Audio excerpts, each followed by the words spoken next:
Intanto grazie a tutti della presenza, grazie a Fiorello dell'invito e degli organizzatori del forum. Il nostro Remedial lo conosciamo, la formulazione sono i due ceppi di Trichoderma, Asperellum e Gamsi. Quella che è la novità, al di là dell'utilizzo come mal dell'esca che già conosciamo, c'è anche il fatto che da 2 giorni a questa parte abbiamo ottenuto l'estensione di etichetta su botrite e marciume acido. Per il 2023 era stata solamente un'estensione, quindi un uso eccezionale, invece ad oggi parliamo di estensione definitiva. E andiamo a vedere la composizione, come abbiamo detto, dei due ceppi di Trichoderma. Non tutti i Trichoderma sono uguali, stiamo parlando di un microrganismo, di un fungo. Il vantaggio di avere i 2 ceppi Gamsi e Asperellum mi permette di avere un maggiore vantaggio di quello di adattabilità ambientale e soprattutto quello di avere uno spettro di utilizzo su più patogeni, quindi non solo mal dell'esca ma anche botrite e altri. Quello che ci tengo a sottolineare quando parliamo di microrganismi di Trichoderma parliamo di qualcosa di vivo, quindi quando parliamo di sostanza attiva non abbiamo quelli che sono degli anelli aromatici o una formula chimica, ma qui chi lavora è un fungo, del fungo chi lavora è il micelio, quindi quello che voi vedete a destra. Noi andiamo a vendere quelle che sono delle spore durevoli, l'obiettivo è riuscire ad avere poi nell'ambiente in cui lo vado a distribuire la formazione del micelio, che sarà lui che mi vada ad avere quelle che sono le azioni che conosciamo. Il meccanismo di azioni principali sono diversi, qui andiamo per competizione, barriera protettiva, parassitismo diretto, antibiosi. Altri 2 aspetti importanti che stiamo rilevando ultimamente riguardano l'induzione di resistenza e la stimolazione della crescita vegetale. E prendo in considerazione gli aspetti più importanti, quindi competizione, andiamo a spiegare la motivazione per cui abbiamo la registrazione sul mal dell'esca, quindi la capacità di andare a occupare gli spazi per impedire l'ingresso poi di quelle che sono le spore del mal dell'esca. Motivazione anche perché è arrivata l'estensione su botrite, quindi la capacità che ha il Trichoderma, questo fungo, di andare a colonizzare in maniera importante i grappoli. Andando a colonizzare i grappoli, andare a colonizzare quelle che possono essere delle microlesioni che mi si formano, impedendo così e anticipando la formazione della botrite. Un altro aspetto importante, sì preventivo, per il mal dell'esca sicuramente anche su botrite, ma c'è anche una certa azione di micoparassitismo su quella che può essere una botrite già formata, quindi anche una certa percentuale di azione diretta sul patogeno. Un ripasso rapido su quello che è la problematica mal dell'esca, visto che il 2023 credo abbia segnato una delle annate peggiori per i sintomi che abbiamo visto in vigneto, quindi ricordare l'importanza dell'applicazione di Trichoderma, di Remedier, come un trattamento totalmente preventivo. Il dosaggio va fatto a 1 chilo per ettaro, cercando di iniziare su vigneti già dal primo anno di potatura andare a applicare il prodotto, e un aspetto da considerare importante è la qualità della distribuzione, quindi riuscire a utilizzare una bagnatura idonea per arrivare a bagnare quanto più possibile il legno. Un altro aspetto importante è l'epoca di applicazione, cerchiamo di anticipare il pianto, nel limite che ultimamente il pianto è su chi l'ha visto, quindi è una rarità, però cerchiamo di anticipare quello che è la fase del pianto. Il nostro formulato permette eventualmente anche una seconda applicazione entro il germogliamento. Di prove ne sono state fatte diverse negli anni, qui andiamo a vedere quelle che sono prove durate per obbligo, insomma, almeno una decina d'anni, dal 2011 al 2018, in diverse zone d'Italia, dove andiamo a vedere in verde i vigneti, l'appezzamento trattato con Trichoderma, e in rosso l'appezzamento non trattato col Trichoderma. Andiamo a vedere quelle che sono le piante sintomatiche presenti. In entrambi, in tutte le 4 prove che qua andiamo a portare, ma sull'informatore agrario trovate altre pubblicazioni, si vede sempre quello che è un ritardo della comparsa dei sintomi fogliari e una minor percentuale di piante sintomatiche. Su prove, ripeto, che non sono durate 2-3 anni, qua parliamo di applicazioni all'impianto, quindi trattamento con Trichoderma dall'impianto fino a 8 anni successivi.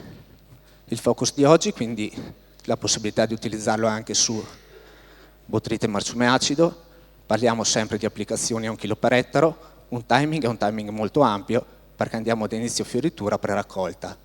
Abbiamo 4 applicazioni possibili, non abbiamo LMR. Interessante l'applicazione che si può fare in fioritura, non avendo limitazioni di utilizzo, è molto importante che l'attività, che non è un'attività collaterale ma un'attività diretta, indicata in etichetta sul marciume acido. Uno studio che abbiamo portato avanti, e anche questa è una novità di etichetta da 2 giorni a questa parte, il prodotto non necessita più della reidratazione, soprattutto per le applicazioni, quelle che sono applicazioni fogliari al bruno, quindi per mal dell'esca e per botrite. Rimarrà invece il consiglio di andare a reidratarlo sulle applicazioni al terreno. Questa è una prova che è a supporto della necessità di non andare a reidratare il prodotto, è una prova su botrite dove siamo andati a vedere l'efficacia che ha Remedier su botrite, Remedier non idratato, reidratato 24 e 48 ore in confronto con uno standard chimico.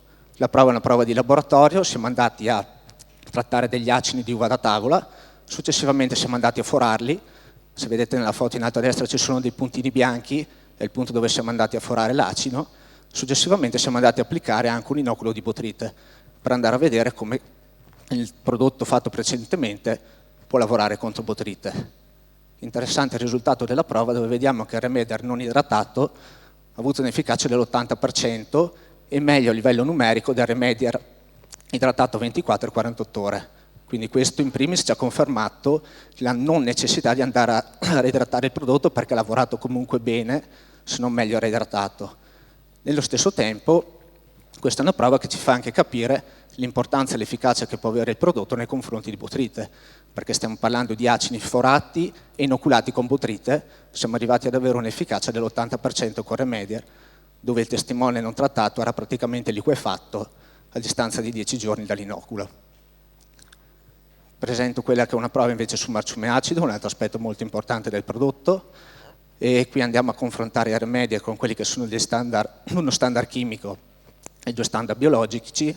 La prova è nata per marciume acido, quindi siamo andati ad applicare, come vedete nella tabella a destra, 3 applicazioni di prodotto dal 18 dell'8, quindi stiamo parlando di applicazioni di invaiatura in quello che è il timing del marciume acido, quindi non andavamo a cercare quello che è botrite. Applicazione al 18 dell'8, a distanza di 10 giorni sono state fatte le 3 applicazioni e questi sono i risultati. Quindi il Remedier, tra i vari prodotti che c'erano in prova, è quello che ha dimostrato un'efficacia maggiore. Andiamo a vedere anche un'incidenza a livello di testimone, che stiamo parlando di un 60% di incidenza. Quindi il Remedier si è comportato molto bene. Sottolineo l'importanza di andare a fare delle applicazioni preventive, soprattutto a livello di marciume acido, per far sì che il tricoderma o comunque il microrganismo possa andare a colonizzare per tempo quello che è il mio grappolo e l'acino, soprattutto per il marciume acido. E non solamente Viten, in questo periodo stiamo cercando e abbiamo ottenuto l'estensione di etichetta anche su altre colture come Actinidia, nocciole e frumento, per quello che riguarda fusariosi. Io concludo quindi ricordando quelli che sono i vantaggi del Remedier. Quindi abbiamo un'etichetta molto ampia e molto elastica d'impiego in termini di target e di colture. Se parliamo di viticoltura è un prodotto che posso utilizzare da una fase iniziale, quindi prepianto per il mal dell'esca, ad arrivare fino a settembre per applicazione in botrite marciume acido. L'efficacia è dimostrata, quindi stiamo parlando che di prove ne sono state fatte diverse e i target sono importanti e su tutti efficaci, quindi botrite, marciume acido e mal dell'esca. Prodotto biologico, quindi non abbiamo un LMR, quindi soprattutto nelle applicazioni finali ci permette di arrivare in cantina con un prodotto senza residuo.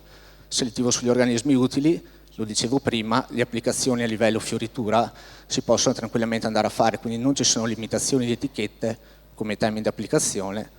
Ottima conservabilità, io dicevo prima stiamo parlando di spore durevoli, quindi nel reparto dei tricodermi risulta essere molto interessante la sua capacità di conservarsi e la praticità di utilizzo. Abbiamo visto la non più necessità di andare a reidratare il prodotto per quelle che sono applicazioni fogliari e al bruno per il caso del mal dell'esca. Io vi ringrazio per l'attenzione.